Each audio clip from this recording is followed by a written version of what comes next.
പ്രധാനപ്പെട്ട ഒരു വാർത്തയിലേക്കാണ്. ആലപ്പുഴയിൽ വീണ്ടും പക്ഷിപ്പനി. കുട്ടനാട്ടിലെ ചെറുതനയിലും എടത്വായിലുമാണ് പക്ഷിപ്പനി റിപ്പോർട്ട് ചെയ്തത്.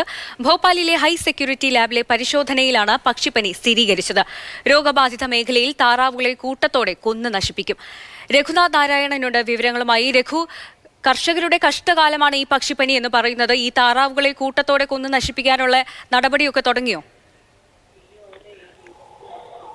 വൈകുന്നേരത്തോടു കൂടി തന്നെ താറാവുകളെ കൂട്ടത്തോടെ കൊന്നൊടുക്കാനുള്ള നടപടികൾ ജില്ലാ ഭരണകൂടം ആരംഭിച്ചിട്ടുണ്ട്. പറഞ്ഞതുപോലെ തന്നെ കർഷകരെ സംബന്ധിച്ചിടത്തോളം വളരെ ഒരു ദുരിതത്തിന്റെ കാലം കൂടിയാണ് ഈ പക്ഷിപ്പനി. പ്രത്യേകിച്ച് കുട്ടനാട്ടിലെ താറാവ് കർഷകരെ സംബന്ധിച്ചിടത്തോളം ക്രമമായ ഇടവേളകളിൽ ഇങ്ങനെ പക്ഷിപ്പനി സ്ഥിരീകരിക്കുകയും പക്ഷിയെ കൂട്ടത്തോടെ കൊന്നൊടുക്കുകയും ചെയ്യും. സർക്കാരിന്റെ ഭാഗത്ത് നിന്ന് പലപ്പോഴും കൃത്യമായി ധനസഹായം ലഭിക്കാറുമില്ല. എന്തായാലും കുട്ടനാട്ടിലെ താറാവ് കർഷകരെ സംബന്ധിച്ചിടത്തോളം ഇനി വരുന്ന കുറച്ച് ദിവസം ഏറെ കഷ്ടതകളും ബുദ്ധിമുട്ടുകളും ഒക്കെ ഉള്ള ദിവസങ്ങളായിരിക്കും. പക്ഷികളെ കൂട്ടത്തോടെ കൊന്നൊടുക്കേണ്ടി വരും. അതുപോലെ തന്നെ അവർക്ക് വലിയ സാമ്പത്തിക ബുദ്ധിമുട്ടുണ്ടാവും.